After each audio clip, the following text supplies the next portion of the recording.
Hi everyone, it's me again. You know, whether I'm on here for football, whether I'm on here for films and TV reviews, it'll be great. So if you want to join me, please join me. Put up comments, what you've seen before on the TV or in the cinema if you go to cinema, that is. So just comment. That's if you're there.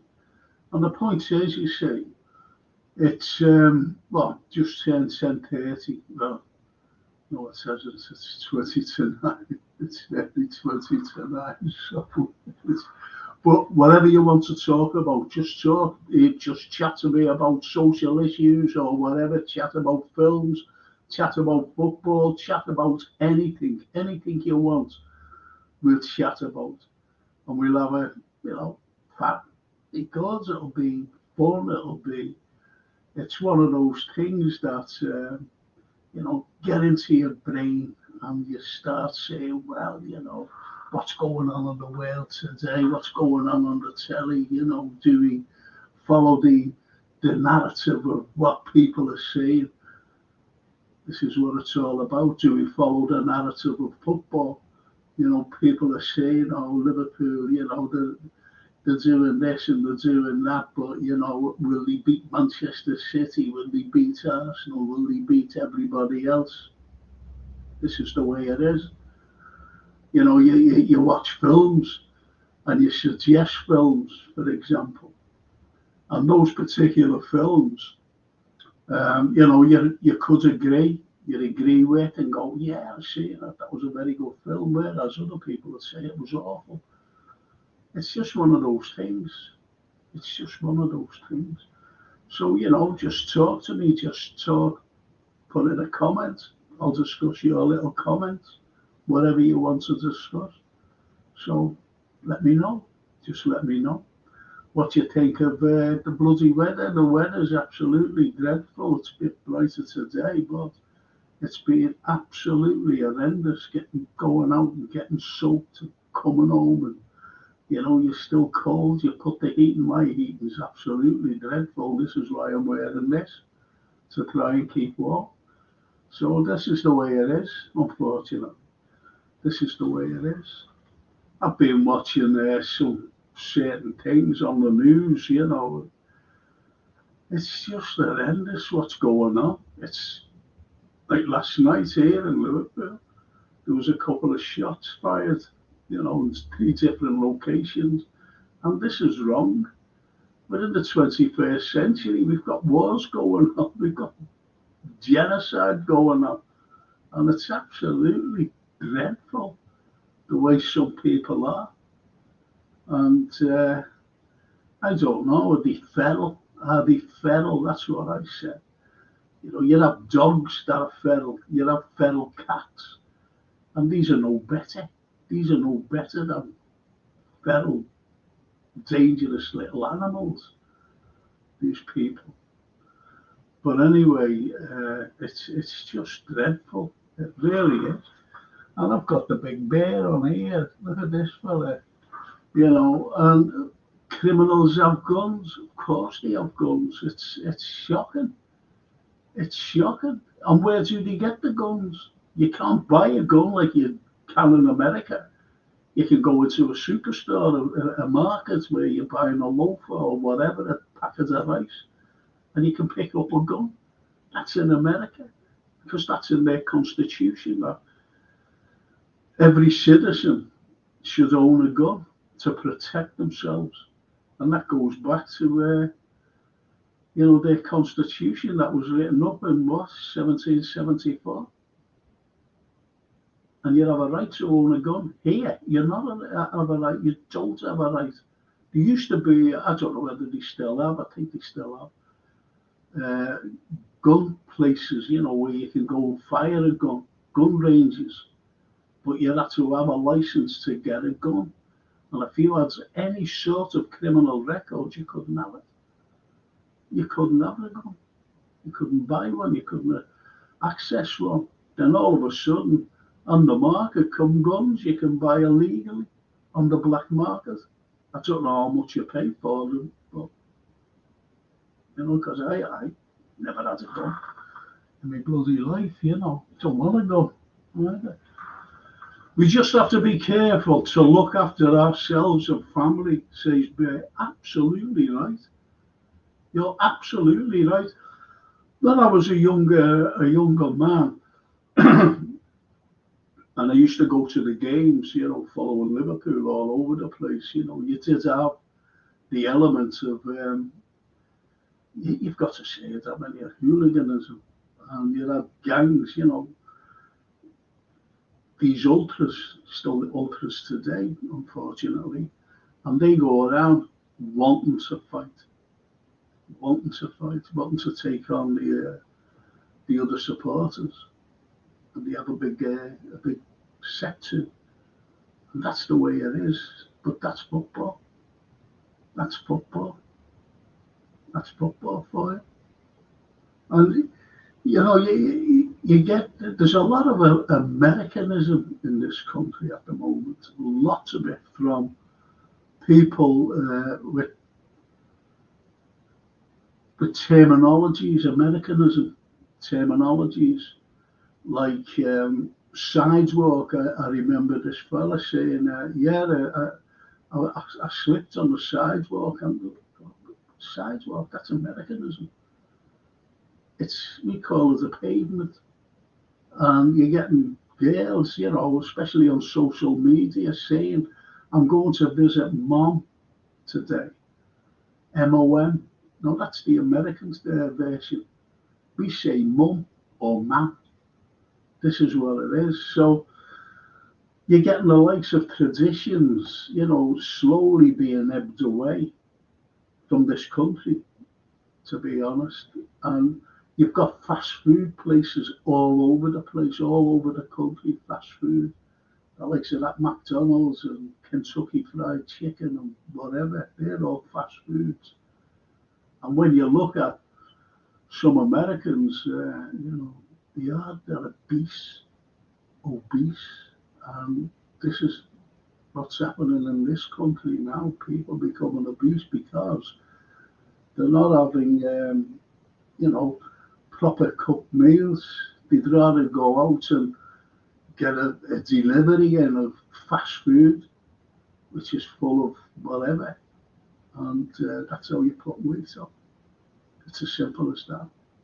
And you get kids now who don't play out, not like what I did, you know, and you did most probably, playing out, playing football, playing like games or whatever, where you're running around. They don't do. They just sit in their own bedroom with these games, you know, these monitors that they have playing games, which is great. Don't get me wrong, you know, because it's the games are so what you call it, so advanced and technically minded.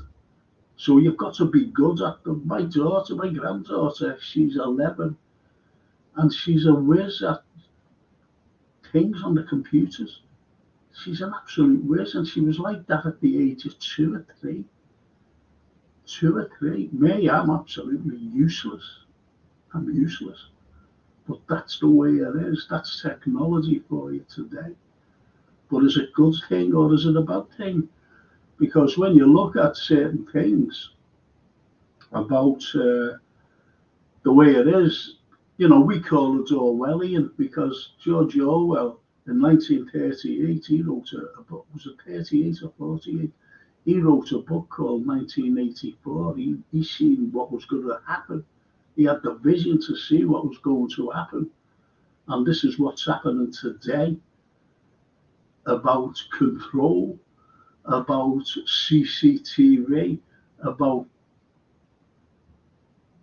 you know, these phones that we've got, these iPhones.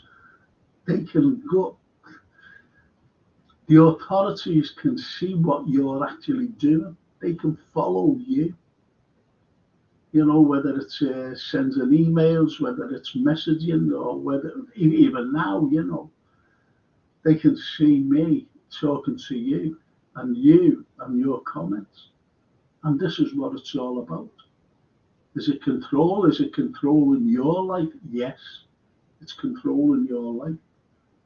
And that's the way they want it. Is it a good thing?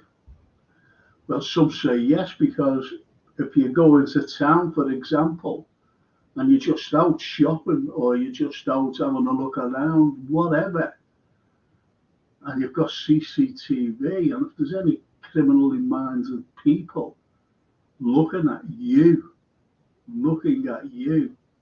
and wanting to rob you, you've got you on CCTV and you've got the criminal. So is that a good thing? Yeah. But is it a bad thing? Because they're looking at you doing by just looking and seeing what you're up to, whether you're going to buy, a pair of shoes or a loaf, some groceries out of a supermarket. They can see you. They know exactly what you're doing. I've got a television there, paid like over £1,000 for it, and it's absolutely dreadful. It is. Because I put it on. Every morning I put it on. If I'm deciding to watch whatever, and I put it on, and I have to hold the remote because all of a sudden a shopping thing comes on. And if I go to make a cup of tea and it comes on, it just stays on and I can't get rid of it. It's absolutely dreadful. And it goes from one side of the screen to the other. It's going like this. It spoils everything. So I sit there waiting, looking with my remote, and it's got, cancel. And if you don't press that cancel, it just stays on, and it's murder to get off. I spent 2 days trying to get it off, couldn't get it off. I had to send for my daughter, Francie, and I said, I can't get this off. And another time it happened, she was at work, and I had to phone her mate up. And he came down, and he sorted it for me. These are technically minded people, by the way. I'm just useless, as I said. But that's the way it is. That's the way it is. That's the way technology is, especially with me. Because, as I said, I'm absolutely useless. I'm useless. And I'm supposed to be doing, excuse me, I'm supposed to be doing a film and TV review this morning. And I had a guest on, one of the lads who do the football podcast, which I'm doing tonight, and not here. He's not here. He's not on. He might have forgot. So what do I do? I'll tell you what I'll do. I'll make this a very short one. And I watched the film, and you can get this if you've got Prime, on your TV. If you've got Prime, you'll be able to watch it. And it's called Writer's Retreat. It's a British film, and it's a whodunit. It's a whodunit. And if you like whodunits, which I do, I think they're great. I think they're wonderful because I read a lot of novels and whatever. It's like this one, for example. I'm actually reading this, and it's Agatha Christie. I like Agatha Christie. I think she's absolutely fantastic. Loads of red herrings, and you try to guess who the murderer is. I've guessed it like a few times. I've got it right. Other times I haven't, because of the red herrings. Sherlock Holmes. I love Sherlock Holmes as well. So I do like, whodunits. And this particular film, Writer's Retreat, is a whodunit. And it's about a gathering of writers who go to this mansion, and they're writing things down, and they discuss it. It's what they have written down, and there's a different variety of writers, and I guessed who it was in the first. I just said, that's the murderer. and I was right. I was right, and I think you should. If you want, to have some fun, just watch it. Just watch it. I'm feeling raw. Hello, Frank and all. I'm feeling raw. What a name. I'm feeling raw, and this is what it's all about, especially football. This is what it's all about. The football. I'm feeling raw. You can't get any better than that, can you? The pseudonym of I'm feeling raw. Absolutely brilliant. Made up you joined us. But that's what it's all about. This is, this particular film. If you fancy it, watch it.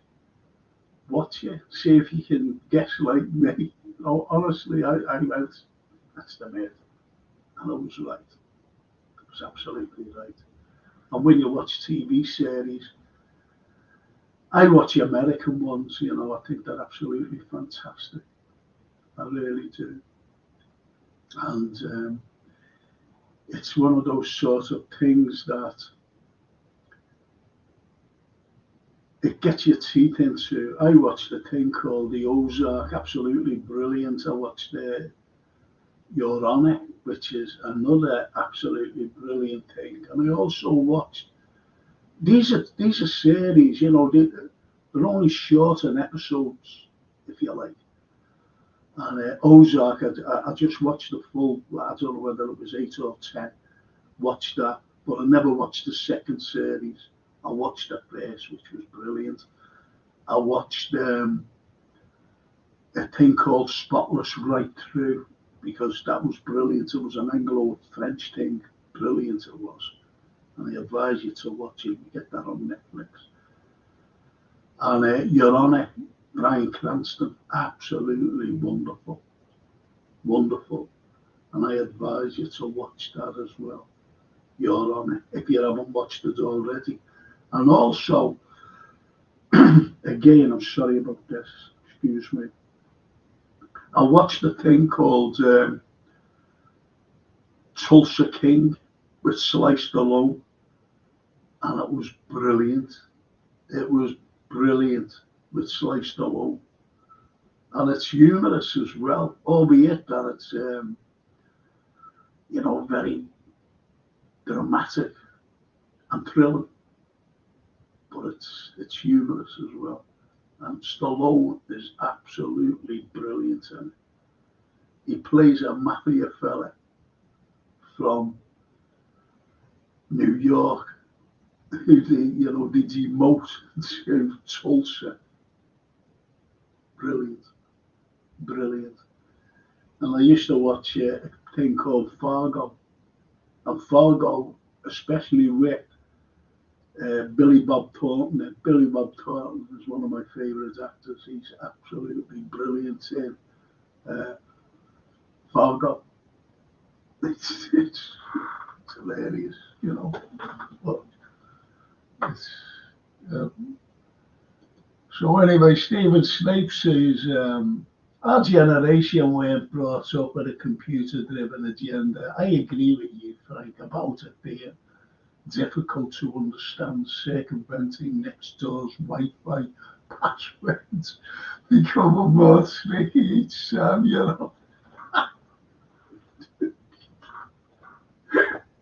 That's a crack. Next door's Wi-Fi. Oh, so funny. But then again, my telly went off. It just went off. Was it last week? I can get the likes of me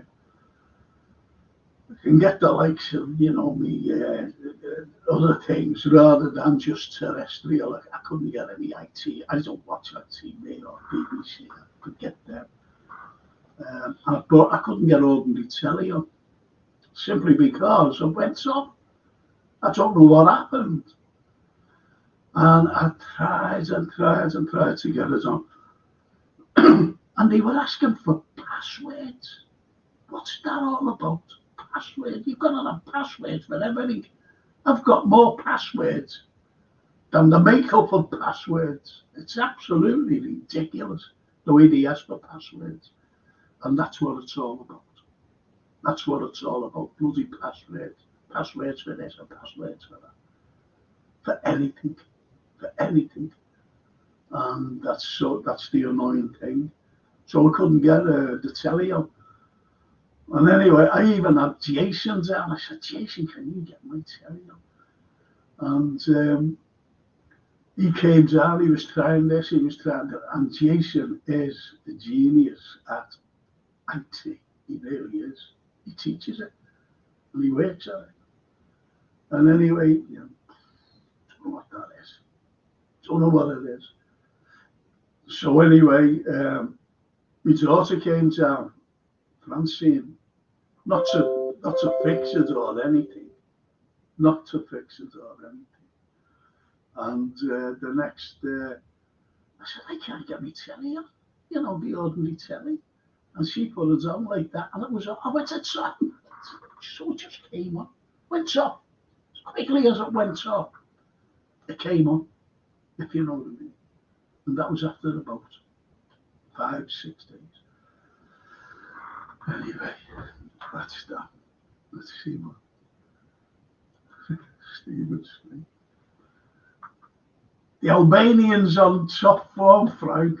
Who's this sliced alone character? Sliced alone character.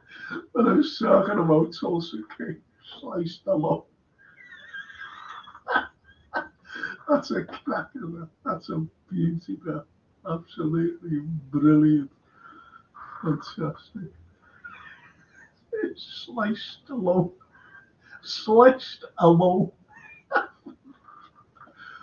I'll never look at sliced alone. Sliced alone and sliced alone again.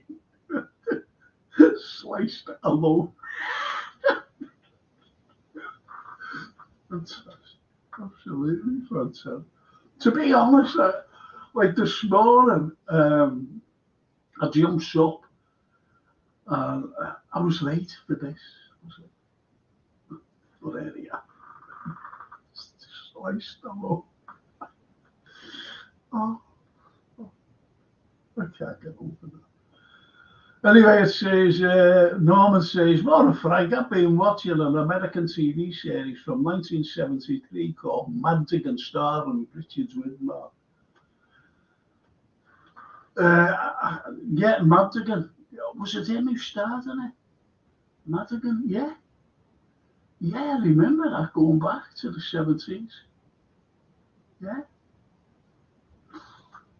Just shows you, doesn't it? You go back to those days. There was some good series then, actually. But as I said, I watch these American things. And Steve Evans says, Frank, the technophobe strikes again. Yes, Stephen. Yes. As you strike again. The technophobe. I'm lucky to be on here, anyway. And Norman says, only made 7 episodes and enjoyed them. That was that Madigan series. Do you ever remember the 18? God, Blimey, that was awful. Because you had that Mr. T, didn't you, with all his things around his neck. Yeah, But there were some good series. They really were. There were some good ones. And as Steve Evans says, you need to start watching the Frankie Vaughan on your telly, Frank. Then you'll be okay. No, I don't watch the Frankie Vaughan on the telly. Listen, Steve, I don't watch. Honestly, I don't. And I'll be all right.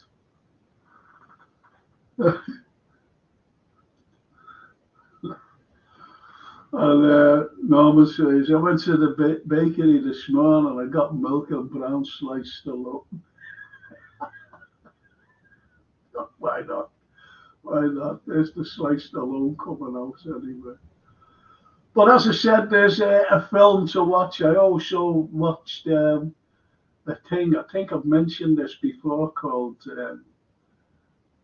the Last Voyage of the what was it called? I forgot what it was called. Demento. I forget the title of this, Dementor or something like that. The Last Voyage, and I thought it was very good.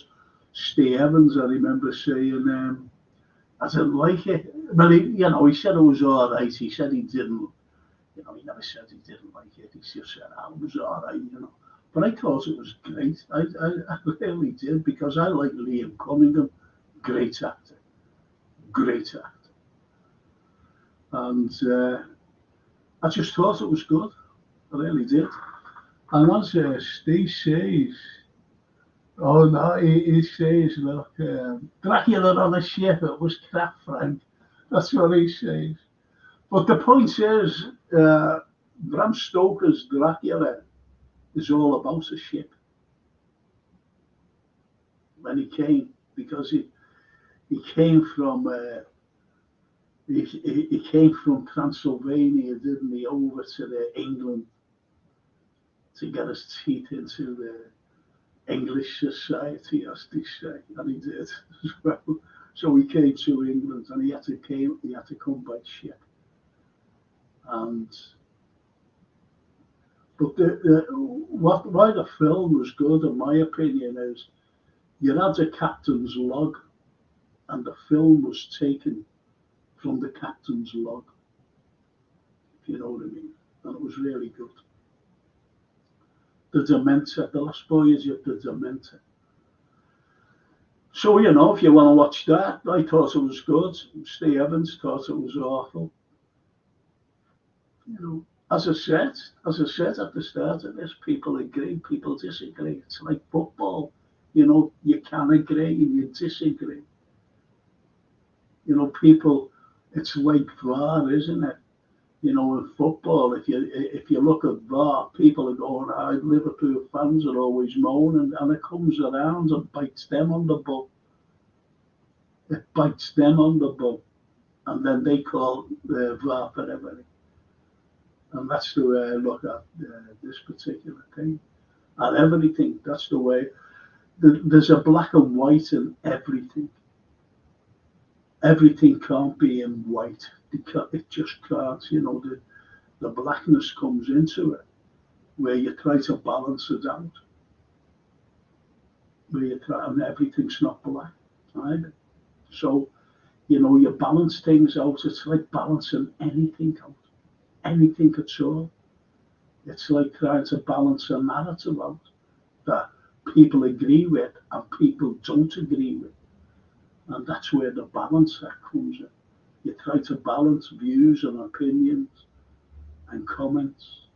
It's as simple as that. It's as simple as that. And that's the way it is, people. And Steve Evans says Liam Cunningham was brilliant in the episodes of The Street he was in with Bob Hoskins. Yes, excellent telly, that old sir. Yes, absolutely. You're right there. Bob Hoskins was a great actor. He was an exception, wasn't he? When you watch the likes of The Long Good Friday, what a film that was.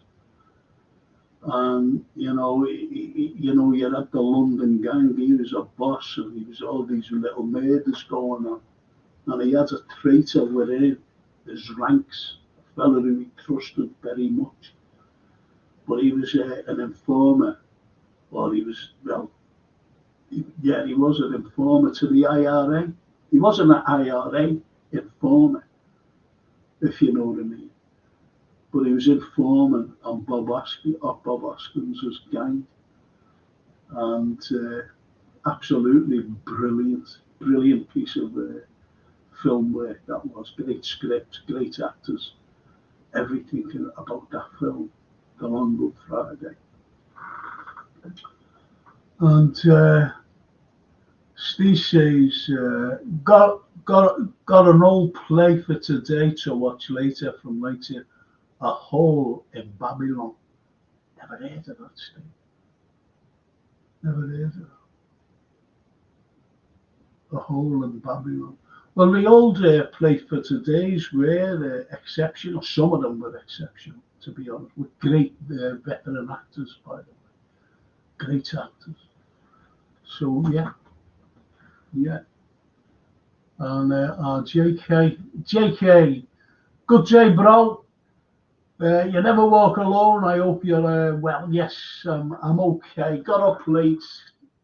No time to do anything. Didn't even get a shave or whatever. Could be no time to comb my hair. Just went like that with me mad head. And here I am talking to the people. Here I am talking to you. And don't forget tonight, JK, as well. 8 o'clock.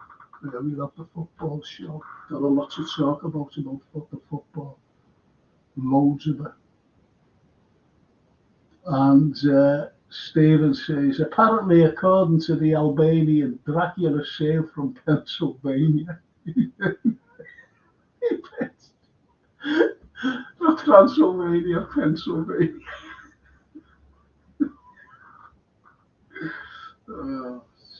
Yes. Funny enough, you mentioned there Pennsylvania and American. If anybody had seen Love at First Bite, that was one of the funniest films I've seen with George Hamilton, gorgeous George Hamilton, as they called him, and he was Dracula. He was brilliant, and I always forget this fella's name. He's only a little fella, but you have seen him before, and he's like this little Igor fella, not that funny. He's so funny. Oh, Dracula. Oh, Dracula. But anyway, I don't know why it's on that. But anyway, it's so funny, Love at First Bite, because he coughs with this girl, and he's like this, and he has to go because it's becoming dark. And she went, well, why don't you stay for the quickie? And he said, I don't want the quickie. I want the longie. The guy gets up. I don't want the quickie. I want the longie. Funny. Honestly, so funny. Try and get it up there somewhere. Love at First Bite. And Norman says, I have opinions, but I can't change my opinion of what I hear from someone else makes sense. In general, I think I'm well informed on life, and I despise Thatcher and the Tories. Yeah, again, I'm doing a social issue. I'm sorting it out now. And it's all about social issues. It's all about international social issues as well. People, it will be controversial, believe you me, and Patch is bound to come up in it. Because how could, an English Prime Minister, look at 3 issues that she wanted to have a go at? Two of the issues was up north, and the other one she had to say, oh, we'll have to be down in south, and it was in London. And what she got at was a council. She wanted to have a go at them. Bang, destroyed the council. And that was an Lambert council. Because there was migrants there, you see. She wanted them out. Well, people wanted them out. So that they could give all these homes to other people, shall I say. So she had to go at them. Then she said she wanted to focus on the most powerful union. Let's destroy the unions, and we have to go after the most powerful one. And that was the power workers themselves. And what generated the power for you and I for this and whatever was the coal miners. And she went after them. She went after them to destroy them. But she also wanted a city. She also wanted a city. And it was chosen was Liverpool. And it was what you call managed decline. And when you use the definition of managed decline, it's to see a thing. It's like getting It's like an apple, and you bite it and you put it down, and you'll see that apple deteriorating before your eyes. And that's what it was like. That's what she wanted. She wanted to manage decline a city. Decline of a city to go to. And I always remember in 1992, a girl, a Tory MP named Theresa Gorman, not a girl, a woman named Theresa Gorman, and she put out, let's build a wall. This is a Tory minister, by the way. Let's build a wall around Liverpool and show future generations how people used to live. Think about that for a minute. Build a wall around Liverpool and let people in future generations show them how they used to live. Think about that for a minute. Shocking. Shocking.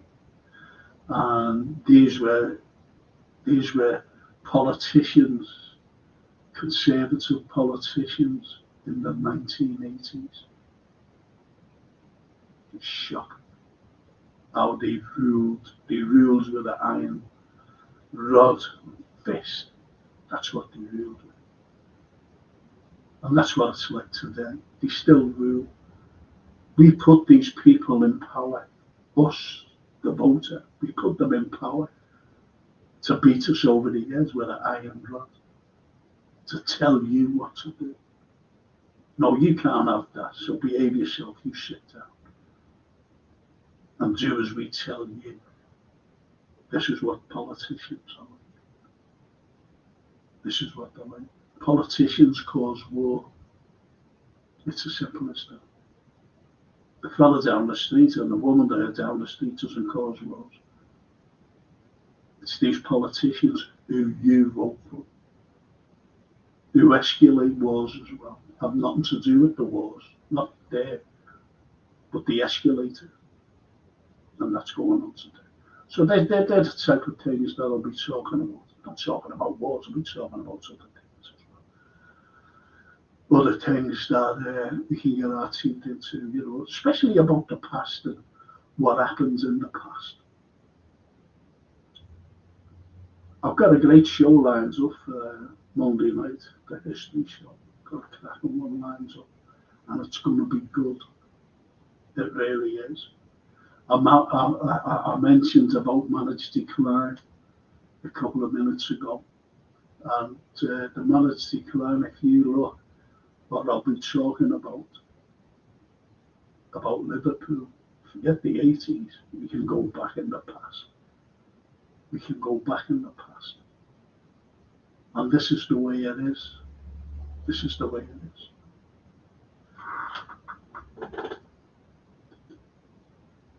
Frank, it's about an armed robbery in Brixton. And that's, is that the play you were talking about?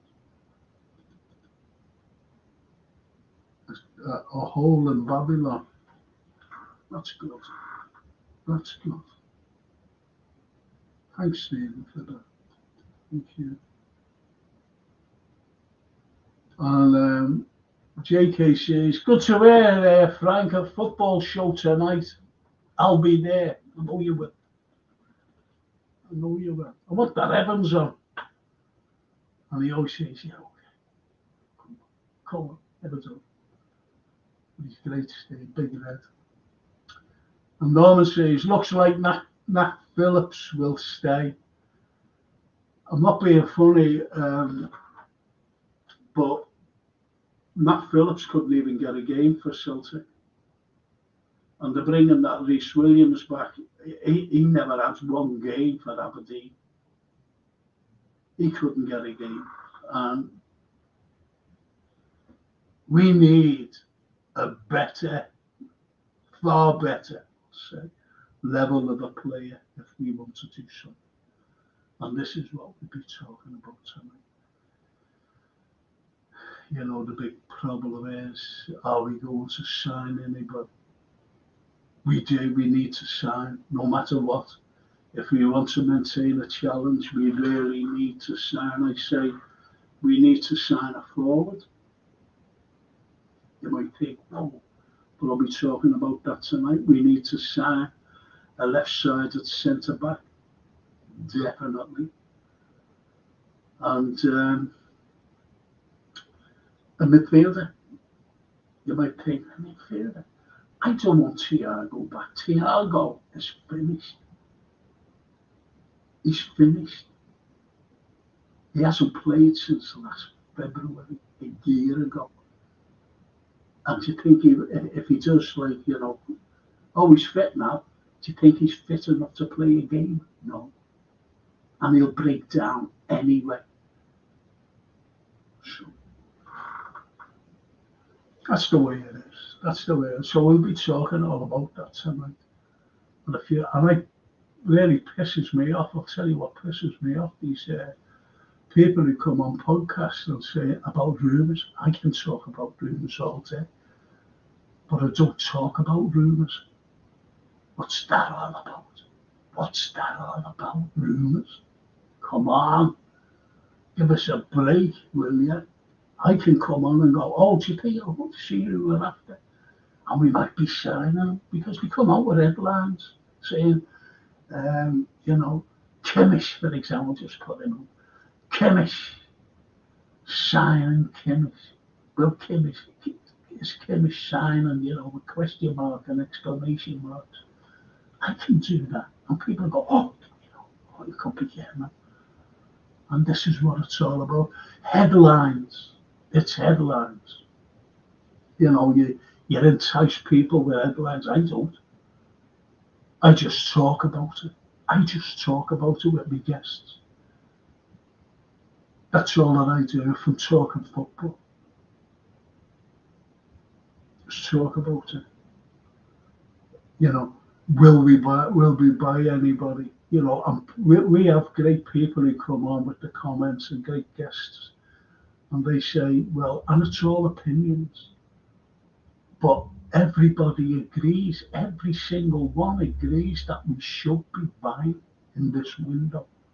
Why? Because we want to maintain the standard that we've set ourselves. That's why.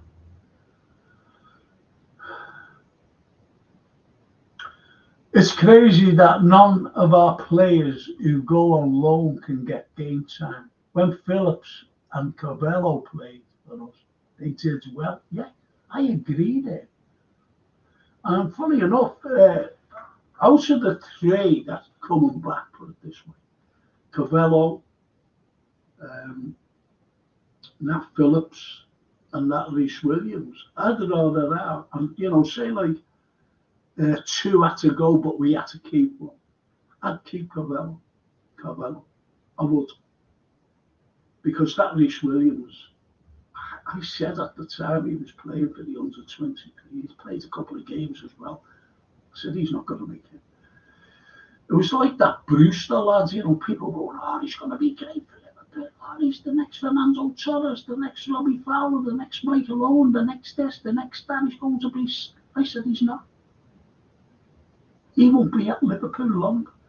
It's just like that young kid as well, Woodburn. I said he's not going to make it. So I think I do know about who'll make it and who won't. I think I do. And the likes of that Reece Williams will not make it at Liverpool. And someone said, I was looking at some pod last night, and I said, sell him yesterday, rather. I said, sell him. No, I know. People were saying sell him, and I said, who's going to buy him? Because people will look and go, he couldn't even get a game for Aberdeen. And this is Scotland. It's not like this. It's not like the Bundesliga or La Liga or Serie A. Couldn't even get a game in Scotland. I think most of you could get a game in Scotland. They couldn't get a game. Nat Phillips played a few, but he wasn't good enough for Celtic. Rhys Williams couldn't even get a game. I think they said to him, "Oh, yeah, lads, there's a beach ball. Go on the beach and kick. Have a game with their seagulls or something." And they want to bring him back, and I'm sorry, no. Nat Phillips, no. Nat Phillips did all right, he did all right when we had that terrible injury crisis. But I blame the owners for that because they never ever invested. And we had to rely on a fella named Kabak. Remember when we bought Ben Davis? Oh, by this fella Ben Davis, never even played, never even put a pair of boots on. And remember when we brought Artur Melo? 13 minutes he played for Liverpool in one season. Excuse me. One game lasted 13 minutes in one full season. And people were saying, "Oh, no, it was a lack of investment." Lack of investment. Can't get away from it, I'm afraid. Well, let's go through these mad things of these companies. Further stagnation would be an admission of insanity. If ever we need a couple more, it's this window. It would really make all the difference, says Stephen Smith. Yes. Yes. Yes, indeed. Yes, I've got to emigrate to a warmer climate. I'm bloody freezing here. My heating is absolutely dreadful. It doesn't work. The heating in my home doesn't work. I put it on full blast. This is true. I put it on full blast, everything. The radiators are not worth a carrot. And the maintenance fella came around, he said, "Oh, the boilers are well out of there." He said, they're throwbacks there. There are better boilers. I said, "He's putting one in." And he went, "Oh, I don't know." So anyway, I put it on full blast and I went warm. This is genuine, this, people. I'll never forget the time. I put it on at 9:30 in the morning. So I just put it on full blast. And it warmed up at 1:15 in the morning when I was going to bed. Freezing. It warmed up then. Sorry, I had to get that little moan in. Sorry. Anyway, Norman says, "Remember the Labour MP Jack Straw slagging Liverpool off 2 days later? His son was charged for something. He shut his mouth from then on." Yes. Jack Straw. He was one of the people. I don't give a toss. It was during the cover-up. "Oh, we can't do anything for Liverpool football fans." And that Burnham came, didn't he?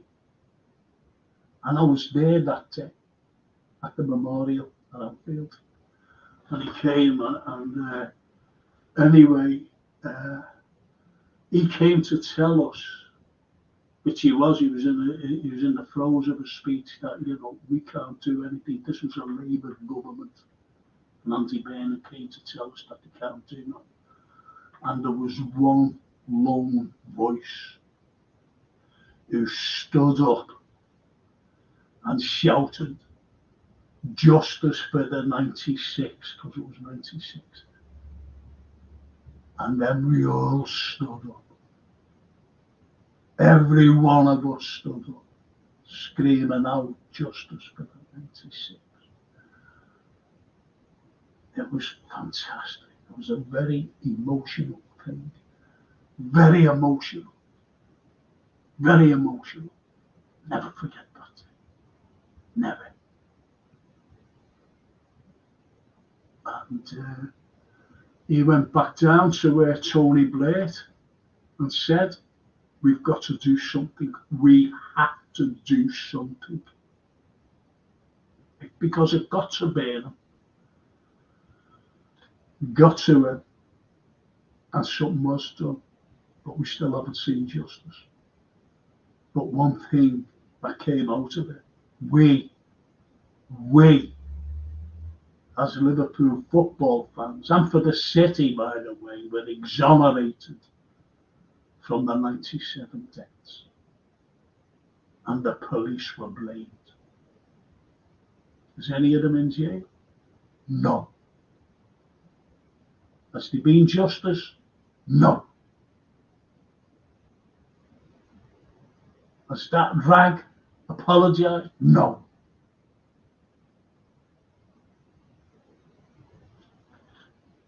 Really annoying. JKC's exactly rumours are newspapers' jobs, not the masses' job. Absolutely. And this is what pisses me off about these, the podders. I just don't understand them. And people go, oh, this is great, this, because they want to hear rubbish. That's what it is, it's rubbish. Absolute rubbish. Mbappe, I'm fed up with the name Mbappe, and they keep going on about it, Mbappe. And they put us on a little headline, Mbappe for Liverpool. And people, wow, what's going on? And they haven't a clue. They haven't a clue. There was like one podcast about Jude Bellingham, 18 months he was going on about Jude Bellingham. I commented and I didn't want to comment on this silly person. I said, he's not coming here. We're not going to get in. Yes, he answered me. He said, of course we're going to get it. I know. I said, you don't know nothing. And I was vindicated. And he keeps going on about rubbish, this fella, which I'll be talking about tonight.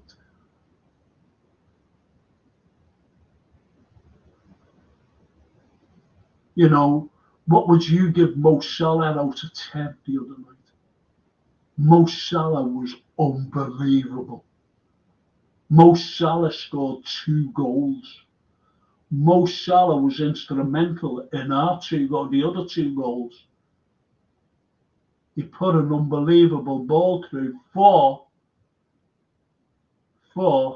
Jota to put over, for Jones to put in. And then he did an assist. What more could you ask for?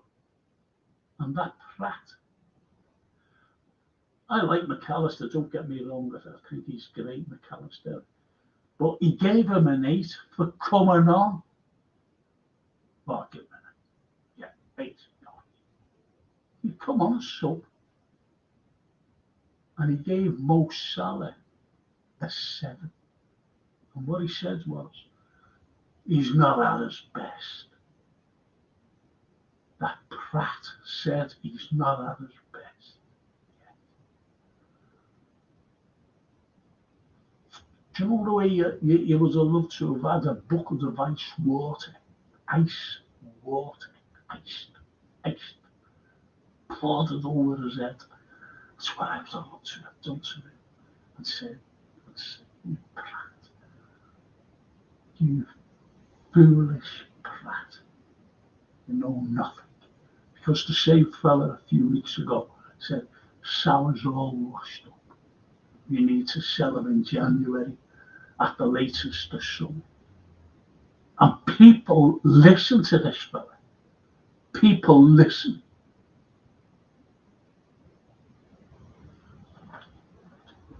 Annoying. Because there's only a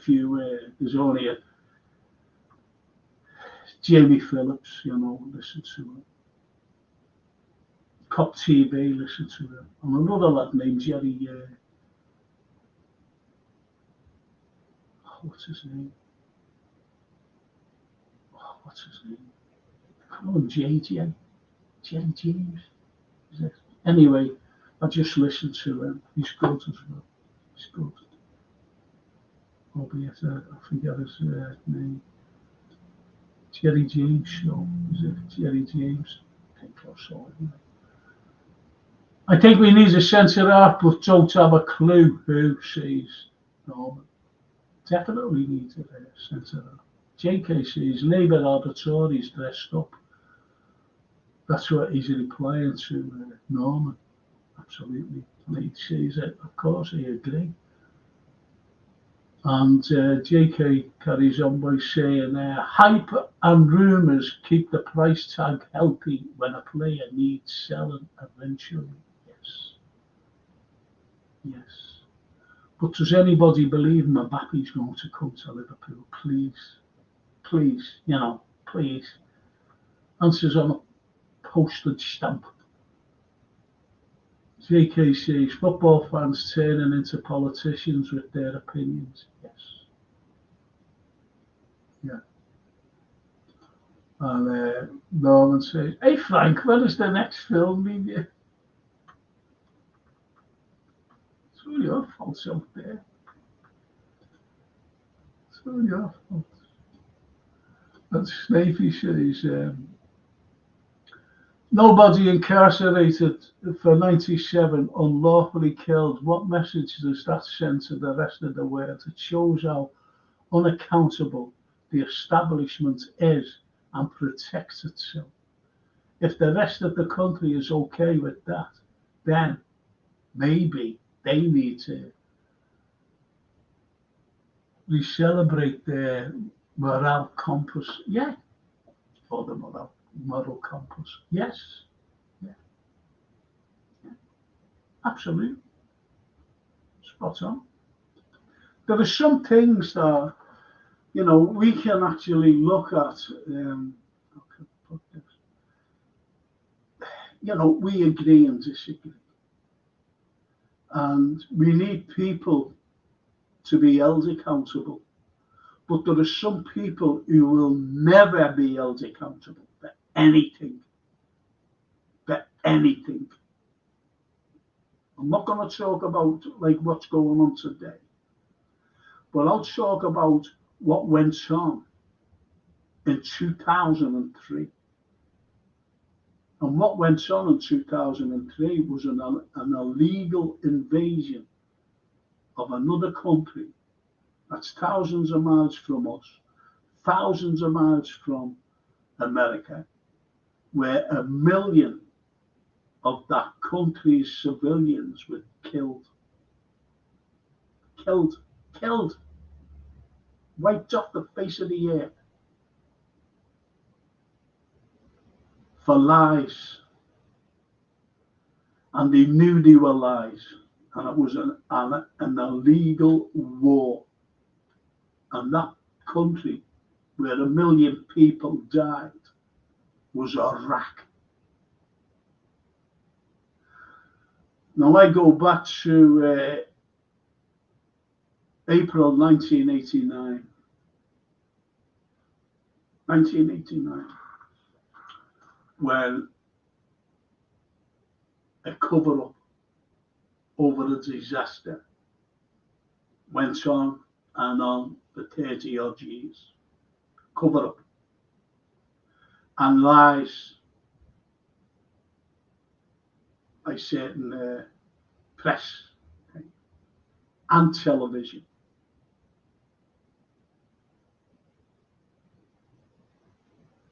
And then the truth came out. I've never trusted the narrative of British papers. Never. Never. Ever. So I don't follow it. Don't follow, especially today. Because what you read about certain issues are terrible lies and propaganda. Shocking. Shocking. But this is a nation of propaganda, believe it or not, in the past. Joseph Goebbels He said the greatest of all propagandists were the British. And look at him, look at his propaganda. The British were his role model, believe it or not. Joseph Goebbels.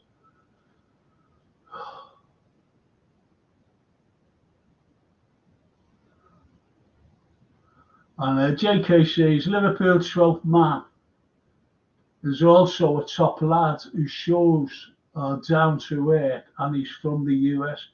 I've never seen that. I know of the 12th man, but I didn't know he was an American. JK, and I didn't even know he had a show. Should have him on sometime, Frank. I don't know. I've seen him on there like a couple of. Well, I only go into TV, so I. And I've seen him on that, just commenting. Yeah, if you can get hold of him for me, I'll have him on, JK.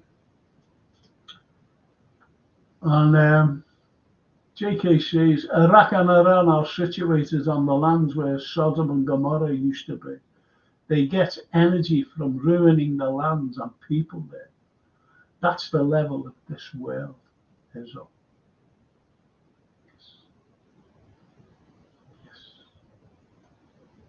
JK, yes. And what I'm going to do, ladies and gents, I'm sorry about the TV reviews and everything else, but I did give you one. Again, I gave you two films. I'll tell you what I was watching on YouTube. No, it was on Prime. Right at the Door. Right at the Door. It's a film going back a few years ago, that's all. And it was good. And it was about a nuclear attack. You just see this fella and his wife, messing about. And she said, I'm getting to work. I've got to go to work. All right, darling. Kiss each other. And then all of a sudden he has the radio on. He's just doing a bit of tidying up and whatever. And the next the radio says, something's being hit. And he looks out and he sees this big explosion. And it's a nuclear attack, obviously. And he goes there and he's phoning his wife because she's going into town. She's on her way to the city centre. And he's phoning her, he's not answering her. And all of a sudden there's a bang on the door and there's this fella, older man, and he said, we've got to block up everything, we can't let anything in, we've got no panic. They're taping up everything. And he said, who are you? He said, I live down the street. He said, we've got people that go running around. It's terrible. So watch that. Well, I'm watching it because I haven't finished it. I was watching it in bed last night. I said, I want to go to sleep. Anyway, so that's Right at the Door, it's called. Right at the Door. You might like it. You might like it. So listen, ladies and gents. Thank you for joining me today. Thank you so much. I've even got 2 likes. No, 1 love, 1 like and 1 love. Thank you. I really like that. And I hope you all join me tonight, all you football fans, and got some great guests on. And we'll be talking football, pure, unadulterated football. And I know that you'll join me. I really did. Because, see you later, Frank, say Stephen Snake. You certainly will. Certainly will. But I like the comments that have been coming through, and I like this comment as well that JK said, which you had out before, Iraq and Iran situated on the lands where Sodom and Gomorrah used to be. They get the energy from ruining the land and people. That's the level of this world as well. It's a level of pure, unadulterated greed, JK. That's what it is. Greed. You've got what you call neocons. These new conservatives, both in America and here. And they're all greedy. people. And that's why they love war, because they want the resource. Fill the boots. You've only got to look at that Moan woman, Moan, M-O-N-E, and her husband, what they did with the PPE. Do you think should be in jail? Yes. Jail. Banged up for a very long time. I always remember it, when was it, about 4 or 5 years ago, this girl, single parent, scraping and saving, and she got done for defrauding, I think for the 1,800 quid, and went to jail for 4 years. This was millions, think about it, millions. And she still stole it off you, stole it off me, while people were dying.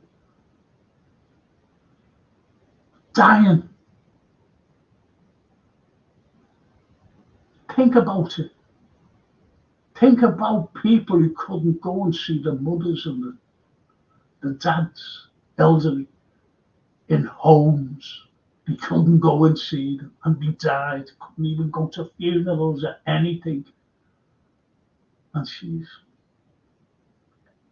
look what I've got. Look what I gave my kids. Millions of your money. Defrauded you.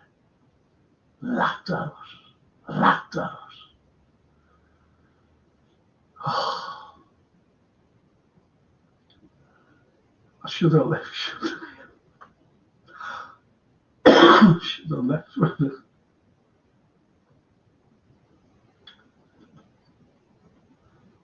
I have karate tonight, but we'll be in at 9, says Norman. Okay, Norman, thank you. And JK, great to see you, Frank. See you later, bro. 5 likes here. Oh, thanks. And Noah says 7 likes. Thank you. I don't know who's looking in, to be honest. I really don't. Stephen Smith, I love it. You're never sliced alone.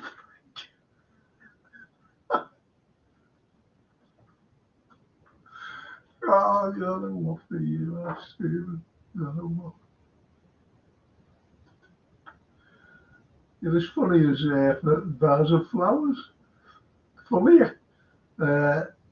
JK, exactly, life when you look at it is beautiful thing, but these guys have taken that beauty away, yes, and replaced it with Botox and war. Yeah, they have. They have Botox and war. I was watching something and it was only on YouTube, and it was about plastic surgery and how it's gone wrong. And you see this girl, blonde girl, beautiful, and I'm looking at her and going, wow. And you put the picture and went, look at her now.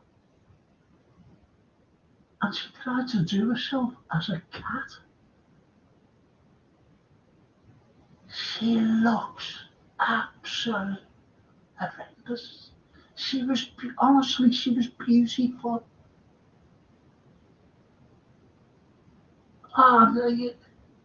She's horrible. Honestly, I hate saying that. I never used the word ugly either. Never used that word. Don't like that word. Never used the word hate, because I hate that. Never use it. But this girl. Whoa. But yeah, and I was watching another great actress, Shelley Duvall, and the way she is now, but she has mental health problems.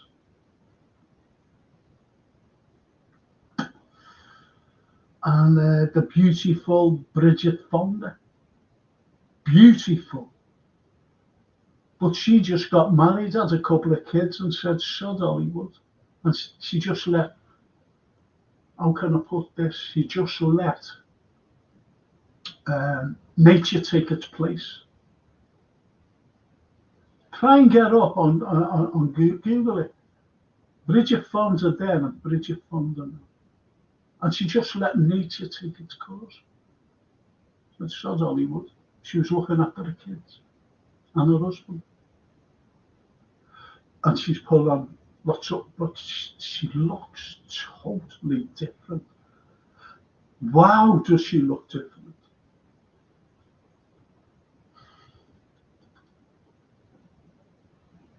See what you cause JK about Botox. Lantern detector. Lantern detector. I used to do karate at the Red Triangle Club, there in Everton Road, yeah. Historical club that were former champions as my old teachers there, yeah. And Sherry and Frank Brennan. I knew Frank Brennan, knew the Brennans, knew them. There, lad and dad. Norman says, Leslie Ash now has lips like a rubber ding. Yes, and that's a shame. Ridiculous. It's like Meg Ryan. Now, Meg Ryan was all the American sweetheart, wasn't she? Look at there now. You're right, Norman. Apparently, it's never slashed alone. It's never slashed alone. The Albanians' linguistic evolution has been documented, probably for prosperity. Sliced alone. That's brilliant. That's the classic of all classics. Sliced alone. Sliced alone.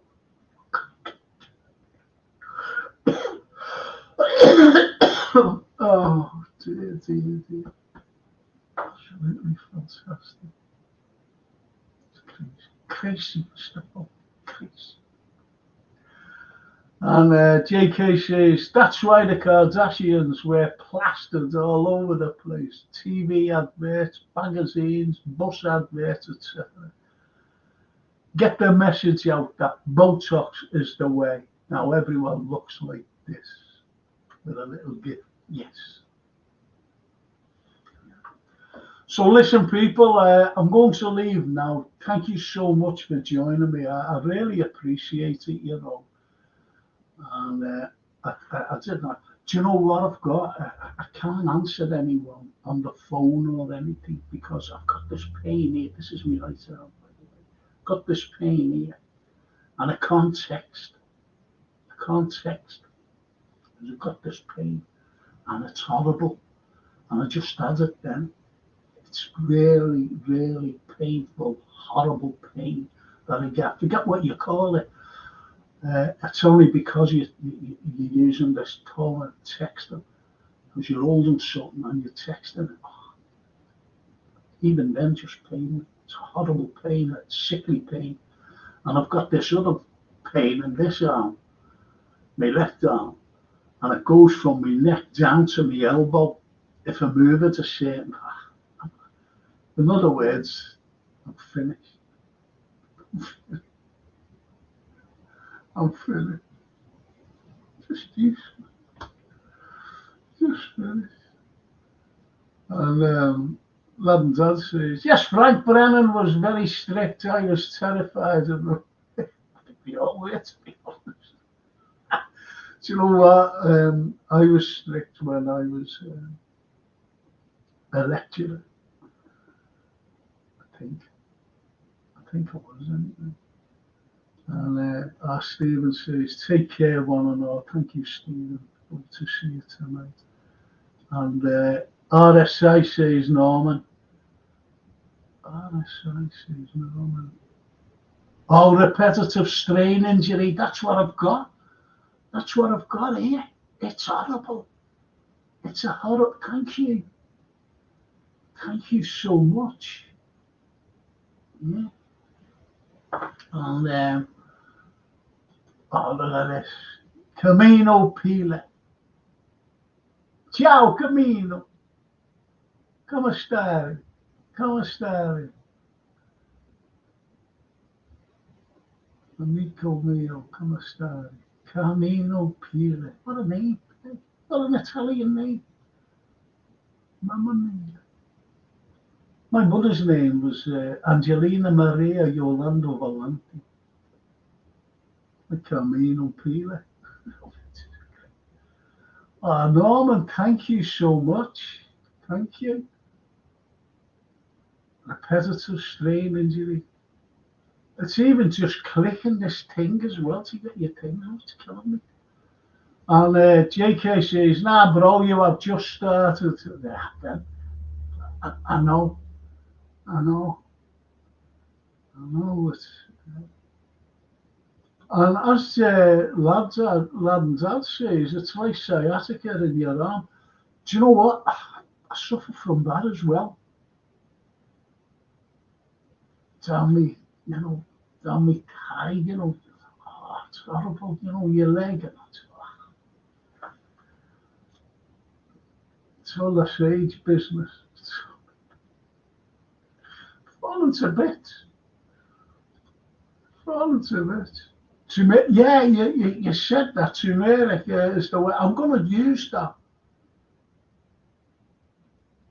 I can send you some, bro, if need be. I can buy it. I've seen turmeric in places.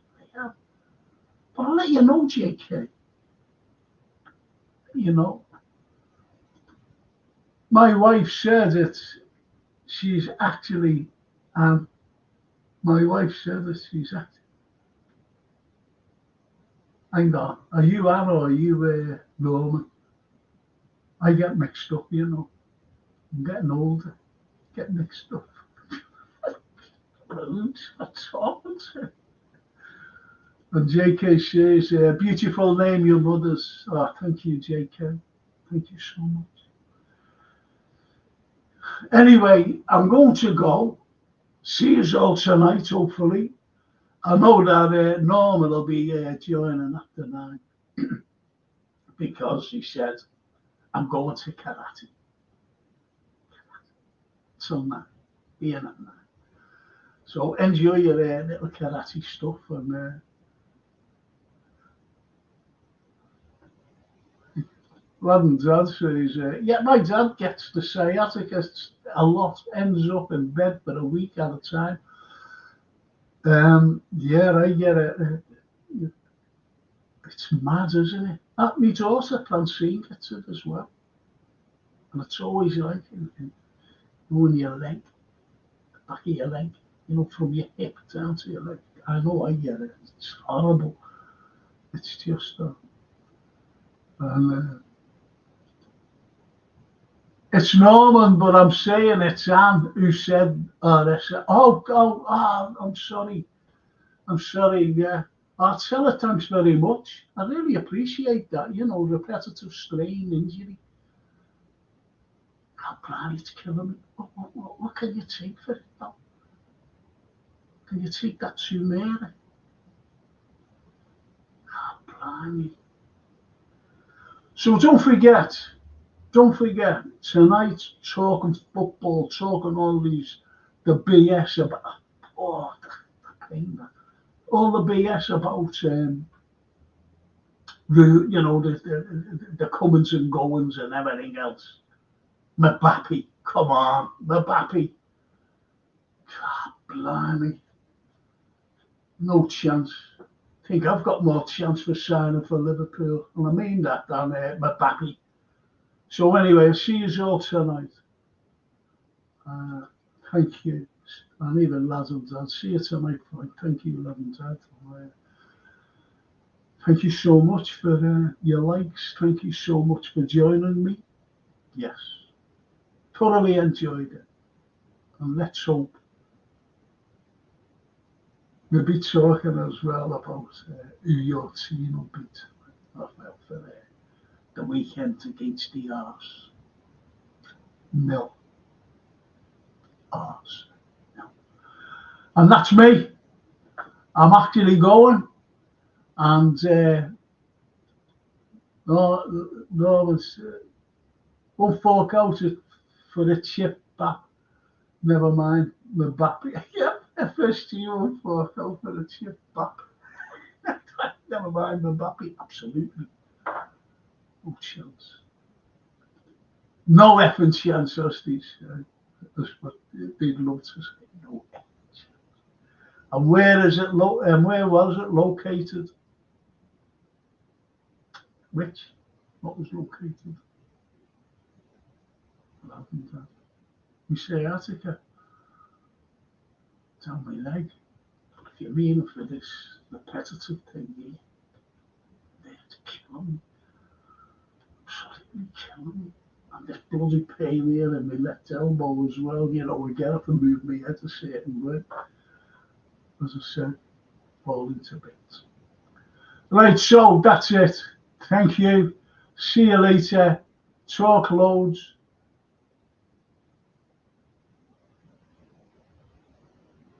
What was called the tower?